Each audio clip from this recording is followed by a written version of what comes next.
प्यारे बच्चों, नमस्कार। आज अपनी इस कक्षा में हम आप लोगों के लिए एक महत्वपूर्ण पाठ नंबर 5 रेशों से वस्त्र, जो कक्षा सप्तम के विज्ञान से लिया गया है, इस पर हम चर्चा करेंगे। बच्चों, आप सभी जानते हैं कि हम सबों की यानी मानव की मूलभूत आवश्यकताएं क्या है। सामान्य से शब्दों में हम कह सकते हैं इसे कि ये 3 प्रकार की होती है: भोजन, वस्त्र और आवास।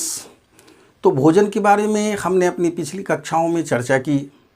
आज हम मानव के वस्त्र के बारे में या उसी से संबंधित आवश्यकताओं के बारे में हमारी चर्चा जारी है। आप सभी जानते हो कि हम सभी वस्त्र क्यों पहनते हैं। हम सभी वस्त्र जो है इसलिए पहनते हैं कि हमारे मौसम के प्रकोप से बच सकें, हम बाहरी कीटाणु रोगाणुओं से हमारे शरीर की सुरक्षा हो सके, और तीसरा हम अच्छे दिख सकें, है ना। तो उसी में से हमारे जो वस्त्र हैं ये रेशों से बनते हैं। पूर्व की कक्षाओं में आपने पढ़ा है कि ये रेशे मुख्यतया 3 प्रकार के होते हैं: प्राकृतिक रेशे, संश्लेषित रेशे और मिश्रित रेशे। इससे पहले चर्चा के क्रम में हम यह बतावें कि आदिकाल से मानव जो है इन वस्त्र के बारे में शुरुआत से चिंता नहीं किया। कुछ 100 वर्षों के बाद जब उसे मौसम की से बचने की आवश्यकता होने लगी तो प्रारंभ में वह पत्तों, पेड़ों की छालों और बाद में शिकार किए गए जानवरों के ऊपरी खालों को ही वस्त्र के रूप में उपयोग करता था। धीरे धीरे विकास के क्रम में आगे बढ़ते हुए उसने क्या किया कि अपने इस ज़रूरत के बारे में सोचना शुरू किया और इस पर जो है उन्होंने खोज करना शुरू किया। तब उन्होंने रेशों से धीरे धीरे परिचय प्राप्त किया। और आगे हम अब बढ़ें कि ये जो रेशे हैं ये 3 प्रकार के होते हैं: प्राकृतिक रेशे, संश्लेषित रेशे और मिश्रित रेशे। फिर प्राकृतिक रेशे के बारे में चर्चा में आप जान चुके हैं पूर्व की कक्षाओं में कि ये 2 स्रोतों से हमें प्राप्त होते हैं: पादप रेशे और जांतव रेशे। पादप रेशे भी पुनः 2 प्रकार के होते हैं, जिसे कक्षा 6 में आपने पढ़ा है। ये कपास या रुई और दूसरा जूट या पटसन। यहाँ तक आपने जानकारी प्राप्त कर ली। प्राकृतिक रेशे के दूसरे प्रकार जांतव रेशे, यानी जांतव नाम से स्पष्ट है, जंतु से प्राप्त किए गए, जंतु जगत से प्राप्त किए गए जो रेशे हैं। सजीवों में 2 ग्रुप हैं, पौधे और जंतु। तो उसमें जंतुओं से जो रेशे हम प्राप्त करते हैं वो जांतव रेशे कहलाते हैं। ये भी 2 प्रकार के होते हैं, पहला है ऊन और दूसरा है रेशम। तो आइए आज हम अपने पाठ के मुख्य बिंदु पर हम पहुंच चुके हैं। जांतव रेशे, जंतु से प्राप्त रेशे, और उसको 2 खंडों में हमने बांटा है। हमारी पहली कक्षा जांतव रेशे में से ऊन पर है, जबकि हमारी दूसरी जो अगली कक्षा होगी वह जांतव रेशे के दूसरे प्रकार रेशम पर होगी। बच्चों ये ऊन जो है यूं तो विश्व के अनेक देशों में ये प्राप्त किया जाता है, तैयार किया जाता है, बनाया जाता है, और विकास के क्रम में इस पर बहुत सारे बदलाव, इसकी प्राप्ति के बहुत सारी क्रियाओं में बहुत सारे बदलाव किए गए। ऊन को प्राप्त करने के तरीकों में पहले जो कि मैनुअल हुआ करता था, व्यक्ति के द्वारा हुआ करता था ज़्यादा, अब जो है इसमें मशीनों का ज़्यादा प्रयोग होने लगा। लेकिन फिर भी हम यह देखेंगे कि हमारे देश में, विश्व के अनेक देशों में, जैसे आप देखिएगा पेरू, दक्षिण अमेरिका, ऑस्ट्रेलिया, मंगोलिया, चीन आदि अनेक देशों में ऊन की प्राप्ति होती है, ऊन तैयार किए जाते हैं। बच्चों, हमारे देश के जितने भी उत्तर पूर्वी राज्य हिमालय के पर्वतीय क्षेत्रों से लगे हुए हैं, वैसे सारे राज्य जैसे जम्मू एवं कश्मीर, हिमाचल प्रदेश, उत्तराखंड, अरुणाचल प्रदेश, सिक्किम और इसके साथ ही साथ उससे लगे हुए मैदानी क्षेत्रों के राज्य जैसे हरियाणा, पंजाब, राजस्थान, गुजरात आदि में उन तैयार करने के व्यवसाय या उद्योग चलाए जाते हैं। मुख्य रूप से हमें यह याद रखना है, प्रश्न में आपको पूछा जा सकता है कि हमारे देश में किन किन राज्यों में ऊन का उत्पादन होता है, तो इसलिए हमने आपको ये बताया। उन उत्पादक जो हमारे जंतु हैं वो हैं भेड़, बकरी, याक, ऊंट, और विश्व के अनेक देशों में ये अल्पैका, लामा, खरगोश आदि से भी प्राप्त किया जाता है। जंतु के रेशे जो प्रोटीन, कैरोटीन नाम के प्रोटीन के बने होते हैं, जो मुलायम होते हैं, ऐसे रेशे से ही ऊन को तैयार किया जाता है। आप सभी जानते हैं कि ऊन से ऊन के धागे तैयार किए जाते हैं, जिससे कि मुख्यतया स्वेटर, शॉल और ऊनी वस्त्र, और इसके साथ ही साथ टोपी, मफलर, मोजे, स्कार्फ आदि बनाए जाते हैं। उनके लंबे तंतु स्वेटर आदि के लिए जो होते हैं वो बनाए जाते हैं, लेकिन छोटे धागे वाले जिससे कि बिनकर वस्त्र बनाए जाते हैं। तो हमारे देशों में हमने आपको जैसा बताया, भेड़, बकरी, याक और ऊंट, इनसे ही जो है उनकी तैयारी होती है। आइए मुख्यतया हम अपने इस पाठ में भेड़ से ऊन को जो है तैयार कैसे किया जाता है इसके बारे में चर्चा होगी। देखिए बच्चों, भेड़ एक शाकाहारी जंतु है जो घास या पेड़ के पत्तियों को खाती है, पौधों की पत्तियों को खाती है।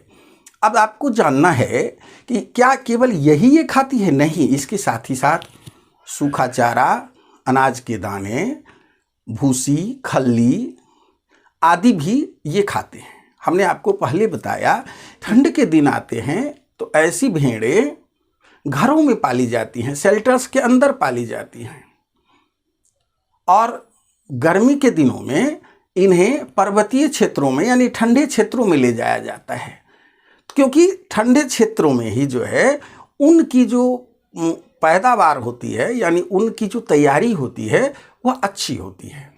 आप सभी जानते हो उन जंतुओं के शरीर के ऊपर उगने वाले बाल होते हैं, और यह एडप्टेशन के रूप में वातावरण से सामंजस्य बैठाने के लिए ही जो है प्रकृति के द्वारा ऐसे जानवरों को यह वरदान मिला हुआ है।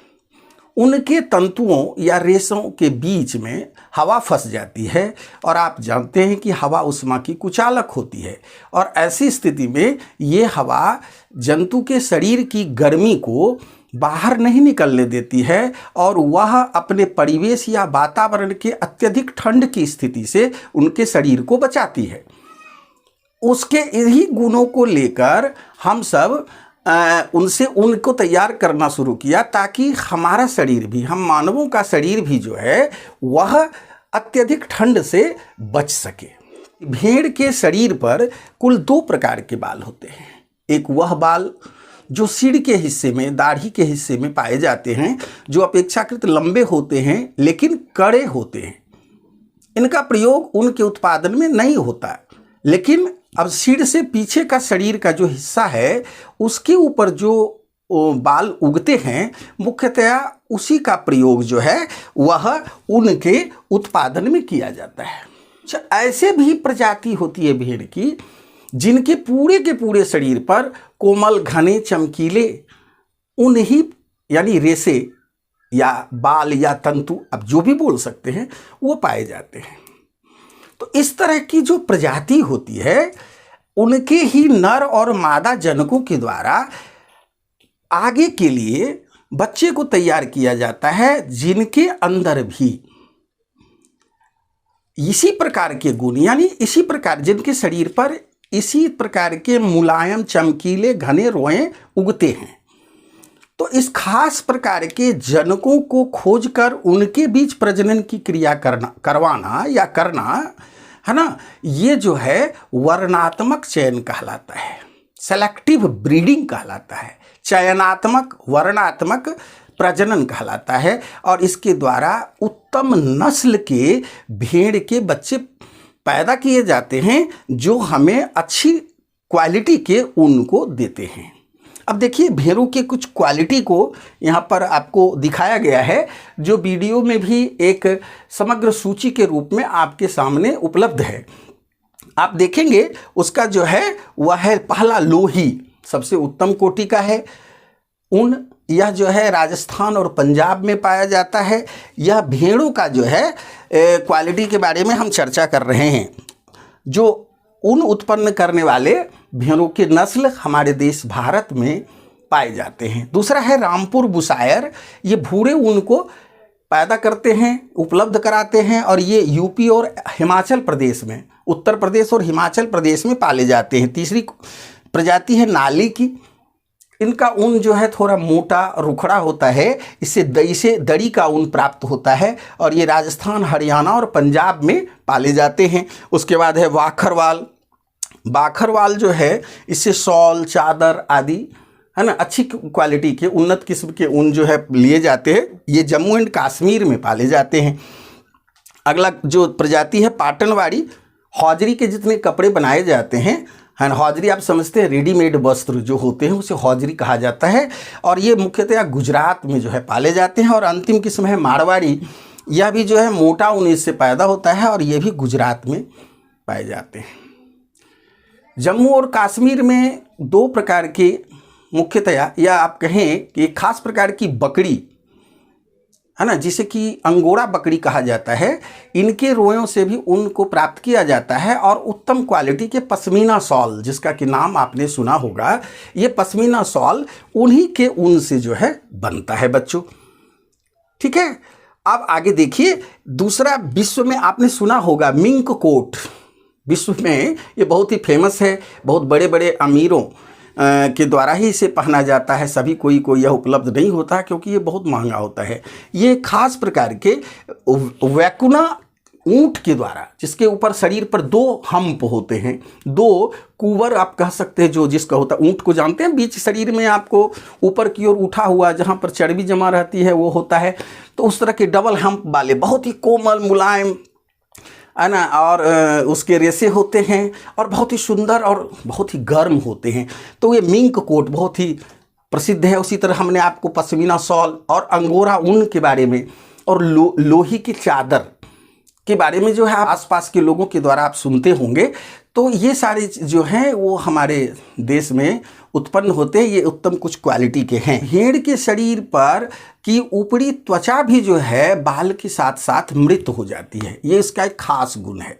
और जब बाल पूरे बढ़ जाते हैं तो इसको जो है काटा जाता है और विभिन्न प्रक्रियाओं के द्वारा ऊन को तैयार किया जाता है। प्यारे बच्चों, तो आइए अब हम जो है यह जानकारी प्राप्त करें कि भेड़ से जो हम ऊन प्राप्त करते हैं उनमें कौन कौन सी विधियां या कौन कौन से तरीके अप्लाई किए जाते हैं। हम जो भेड़ के शरीर के बाल जो देखते हैं उसको सीधे सीधे ऊन के रूप में तैयार कर लेते हैं, ऐसा नहीं है। वो विभिन्न प्रकार के प्रोसेस से होता हुआ तब जा कर के उससे वस्त्र बनता है या उसके धागे बनते हैं, जिससे स्वेटर आदि हम बनाते हैं अथवा उनसे कपड़े तैयार होते हैं।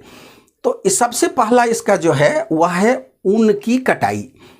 ऊन की कटाई, ये ऊन का जो है कटिंग्स।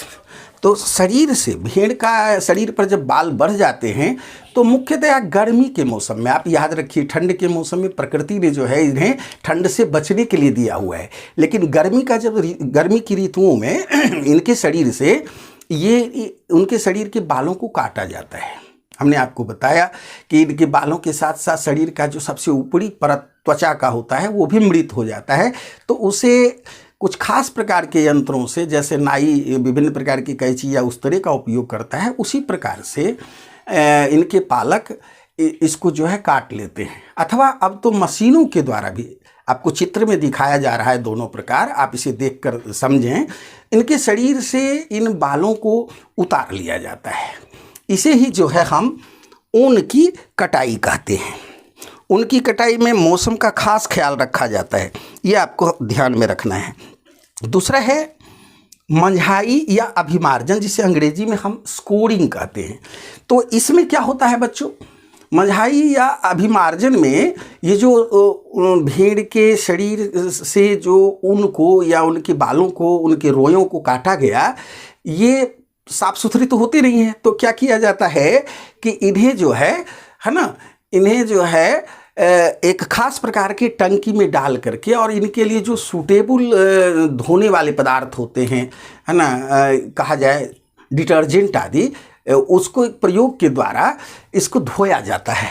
और इसी प्रक्रिया को धोना और साफ करने की जो ही पूरी प्रक्रिया है, ये इसमें बाल सहित चमड़ा पूरा लगा हुआ है, चमड़ा को अलग अभी नहीं किया गया है।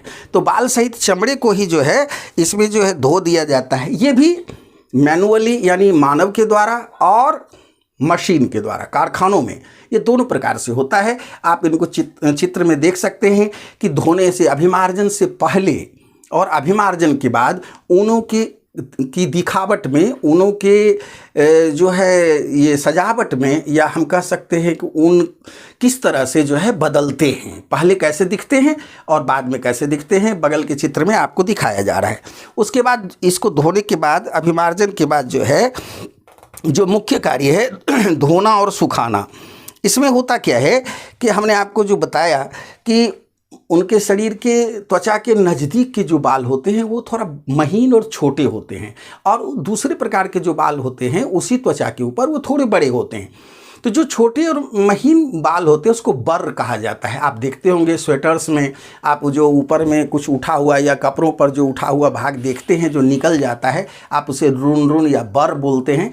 तो ऐसे बर वही छोटे छोटे बाल हैं जो बिनाई के क्रम में कम ध्यान देने से छूट जाते हैं, अच्छी तरह से नहीं करने पर, अच्छी तरह से तैयारी नहीं करने पर बच्चों।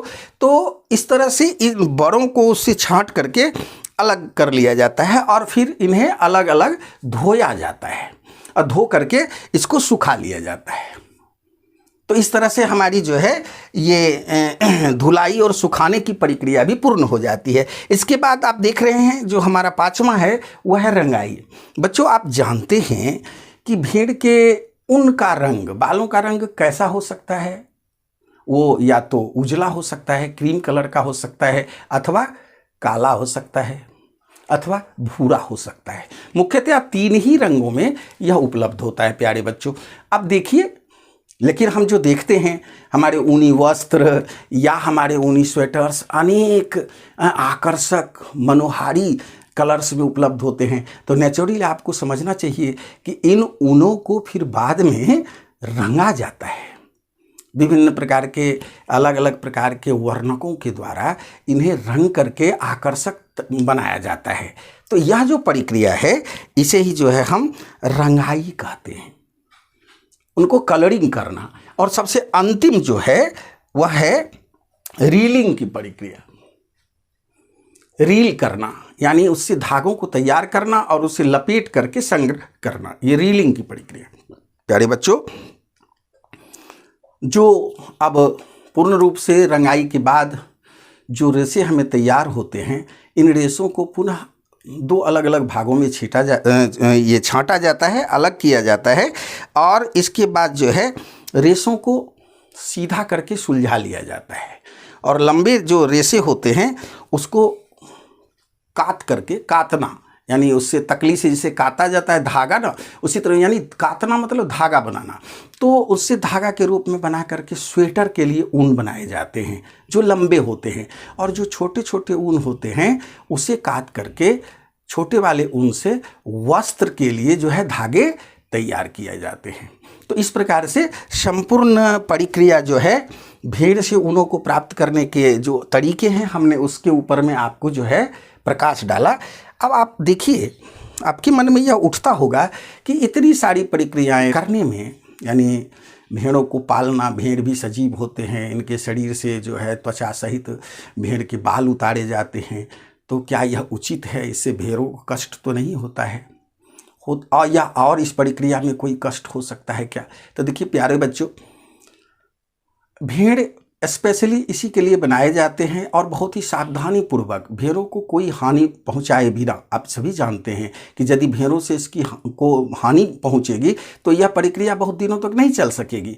लेकिन एक दूसरा संकट इसमें होता है कि इस व्यवसाय में, इस उद्योग में बहुत सारे लोग जो है वो बीमार पड़ते हैं। वो कैसे बीमार पड़ते हैं? तो ये जीविकोपार्जन के लिए वो इन कारखानों में जो काम करते हैं, तो जो ऊनों की छटाई की जाती है, तो भेड़ों के शरीर पर एक विशेष प्रकार का जीवाणु, आप नाम याद रखेंगे, प्रश्न इससे पूछा जा सकता है, उसका नाम है एंथ्रैक्स। ये जीवाणु जो है वो पाए जाते हैं और उससे जो है वो इस व्यवसाय में यानी छटाई में कार्य करने वाले कारीगर या मजदूर इससे जो है इन्फेक्टेड हो जाते हैं, है ना। और इन्फेक्टेड हो जाने के बाद इनमें एक खास प्रकार का रक्त की बीमारी होती है ना, खून की बीमारी हो जाती है, जिसे सॉर्टर्स डिजीज कहा जाता है। एंथ्रैक्स जीवाणु से ये फैलता है, सॉर्टर्स डिजीज पूछा जाएगा इसका नाम भी। तो ये जो रोग होता है, तो कारीगरों के द्वारा इस उद्योग में यही एक विशेष प्रकार का और बहुत ही हानिकारक जोखिम है जिसको कि झेलना पड़ता है। तो यह इसे ही जो है कहा जाता है व्यावसायिक संकट, है ना बच्चों।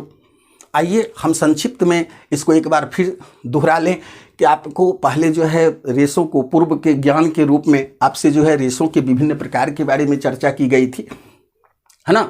और इसको आप सभी जान रहे हैं। इसके बाद अपनी इस कक्षा में हमने आपको भेड़ से ऊन को प्राप्त करने की विभिन्न विधियों के बारे में चर्चा किया। लेकिन उससे पहले हमने आपको बताया कि भारत में किन किन राज्यों में भेड़ों को पाला जाता है और ऊन उत्पादन के उद्योग जो है चलाए जाते हैं। इसके बाद जो है भेड़ को प्राप्त करने वाले विभिन्न प्रकार के जानवरों की चर्चा भी की गई और इसके साथ ही साथ वर्णात्मक प्रजनन और भेड़ से ऊन प्राप्त करने की विधि के बारे में हमने आपसे चर्चा किया, जिसमें कि जो है उनकी कटाई, मंझाई, छटाई, धुलाई, रंगाई और रीलिंग, ये 6 प्रक्रियाएं थी। और इसके साथ ही साथ हमने भेड़ों के विभिन्न प्रकार की नस्लों के बारे में भी आपसे चर्चा की। आशा करते हैं कि आप इसको पूरे ध्यान से पढ़े होंगे, आवश्यक पॉइंट्स को नोट किए होंगे। बच्चों, आपसे मेरा एक आग्रह है कि यदि आपको मेरा यह वीडियो अच्छा लगता है और इससे यदि कुछ आपको आवश्यक जानकारी प्राप्त होती है, तो इस प्रकार के और वीडियो को आप तक सीधे पहुंचने के लिए आप मेरे इस चैनल को सब्सक्राइब अवश्य करें। मेरे चैनल के नाम के सामने जो है लाल रंग का बटन है, आप इसे टच करें और बेल के आइकॉन को दबाएं। इससे जो है मेरा हर वीडियो आपको सबसे पहले पहुंचेगा।